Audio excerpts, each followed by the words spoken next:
Assalamualaikum warahmatullahi wabarakatuh. Salam Om Swastiastu, Namo Buddhaya dan salam kebajikan. Yang terhormat kepada Dewan Juri yang arif serta bijaksana, yang terhormat kepada para akademisi di seluruh penjuru tanah air Indonesia. Perkenalkan kami dari tim Raden Rahmat, delegasi dari UIN Sunan Ampel Surabaya, yang dimana beranggotakan saya Wahyu Budi Sitopunomo bertindak sebagai pembicara pertama bersama kedua rekan tim saya yakni Kuratul Uyun selaku pembicara kedua dan Siva Sindo selaku pembicara ketiga. Dewan Juri yang terhormat, di sini kami akan mempresentasikan hasil diskusi kami yakni dengan tema transformasi mahasiswa dalam perkembangan ekonomi Islam di era digitalisasi dengan subtema yakni mandi digital dengan judul yakni optimalisasi peran money digital sebagai alternatif investasi milenial masa depan. Dewan Juri yang terhormat, sebagaimana kita ketahui bersama bahwasanya perkembangan inovasi pada instrumen pembayaran elektronik dengan menggunakan kartu yang telah berkembang menjadi bentuk yang lebih praktis. Saat ini di Indonesia sedang berkembangnya suatu instrumen pembayaran yang dikenal dengan money digital.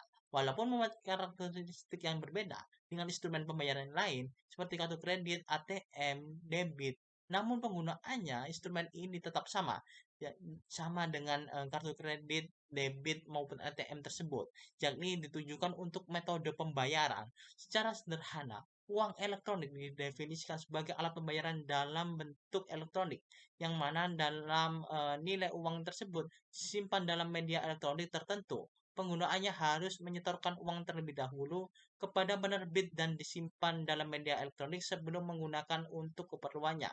Ketika digunakan, uang elektronik yang disimpan dalam media elektronik akan berkurang sebesar nilai transaksi dan setelahnya dapat mengisi kembali atau top up kepada media elektronik untuk menyimpan nilai elektronik yang dimana berupa chip maupun server.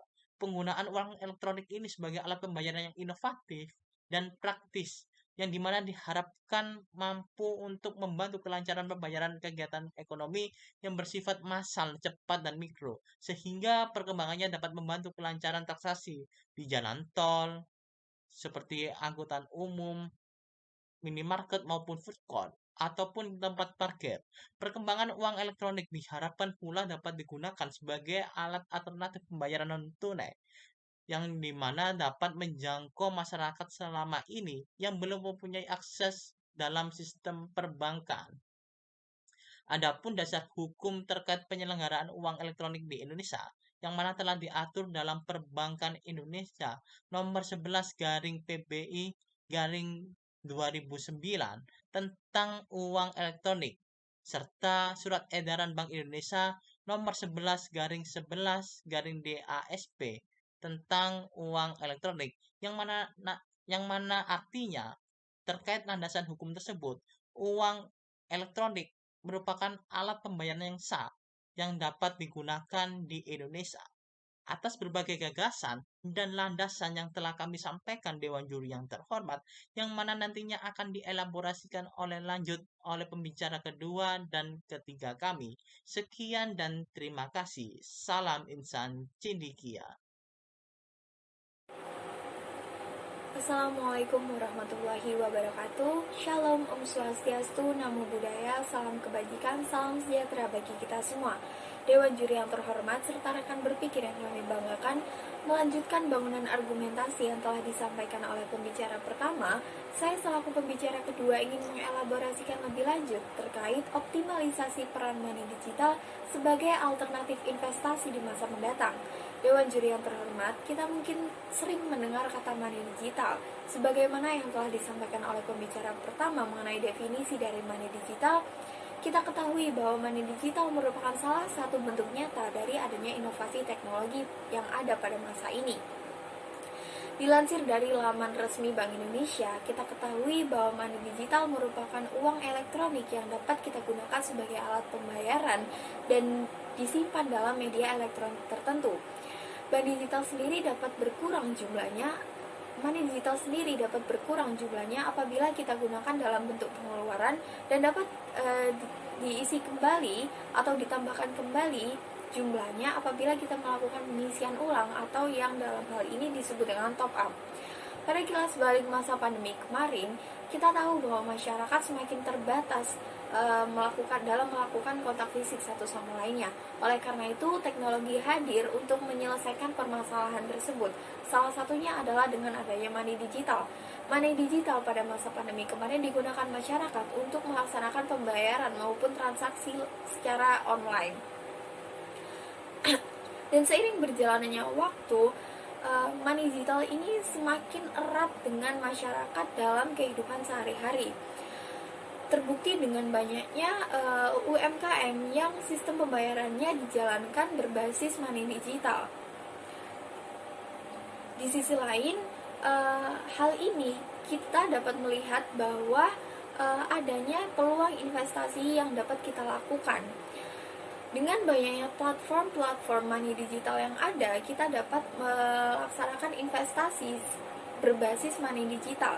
Investasi sendiri menurut Halim dalam buku Perekonomian Indonesia adalah penanaman modal, yang mana hal ini kita harapkan dapat mendatangkan keuntungan di masa mendatang. Pun dalam hal money digital, ketika kita berinvestasi dengan berbasis money digital, kita berharap bahwa dana yang kita investasikan tersebut akan mendatangkan keuntungan di masa mendatang. Oleh karena itu,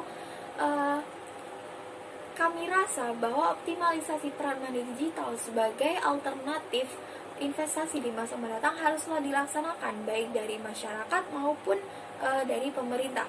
Masyarakat harus terus-menerus menggali informasi serta pengetahuan terkait money digital, dan pemerintah harus mendukung hal tersebut dengan menyediakan sarana dan prasarana terkait hal itu. Dengan demikian, diharapkan akan terwujud sistem perekonomian yang selama ini kita idam-idamkan. Sekian, terima kasih. Wassalamualaikum warahmatullahi wabarakatuh. Law is always behind to social change. Hukum selalu berada di belakang perkembangan sosial. Assalamualaikum warahmatullahi wabarakatuh. Dewan juri yang terhormat, melanjutkan bangunan argumentasi yang telah disusun oleh pembicara pertama dan pembicara kedua berkenaan dengan penerapan money digital sebagai investasi masa depan, tentu tidak terlepas dari beberapa hal yang menjadikan money digital sebagai moda baru investasi masa depan yang dicita-citakan.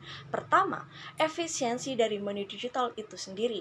Efisiensi money digital sudah barang tentu tidak perlu diragukan kembali. Money digital memiliki tingkat efisiensi yang lebih besar dibanding dengan mata uang konvensional pada umumnya.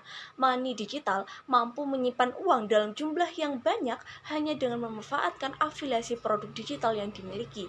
Dalam melakukan pengisian pun, money digital jauh lebih efisien karena tidak perlu mendatangi bank untuk melakukan proses transaksi keuangan, sehingga lebih menjamin keamanan pengguna, khususnya terhadap keuangan yang nantinya akan diinvestasikan. Yang demikian tentu juga memberi pengaruh besar terhadap aspek lainnya di masyarakat, seperti dengan penggunaan money digital terbukti mampu mengurangi bahkan mencegah terjadinya peredaran uang palsu di masyarakat. Ini dikarenakan money digital mendorong munculnya fenomena cashless society atau perubahan kebiasaan masyarakat pada proses transaksi dari tunai menjadi non-tunai dalam bentuk digital. Selain itu, dengan penerapan money digital juga berdampak pada penurunan tingkat kejahatan yang biasa terjadi pada pengguna uang konvensional pada umumnya. Ini dikarenakan uang digital yang memang secara fisik itu tidak nampak wujudnya, namun memiliki nilai yang diakui. Tentu yang demikian itu menjadi hal yang menguntungkan dalam sisi investasi karena dapat mengurangi resiko yang terjadi pada keuangan konvensional pada umumnya. Meski dengan berbagai sisi kemudahan yang dimiliki, kami tidak menutup mata dengan kekurangan yang dimiliki dalam pelaksanaan money digital itu sendiri. Money digital sebagai alternatif keuangan yang berafiliasi dengan digital dalam penerapannya ternyata masih belum mampu benar-benar mengakuisisi investasi itu sendiri. Ini dikarenakan meskipun mampu mengakomodir keuangan dalam jumlah yang relatif banyak, namun tetap saja produk money digital tetap memiliki batasan dalam hal penambahan kuotanya. Nah, atas dasar yang demikian, meskipun money digital itu dinilai mampu untuk digunakan sebagai moda investasi masa depan, tentu tetap diperlukan pembaharuan serta penyempurnaan demi keterlaksanaan proses investasi itu sendiri. Demikian yang dapat kami sampaikan. Salam instan cendekia.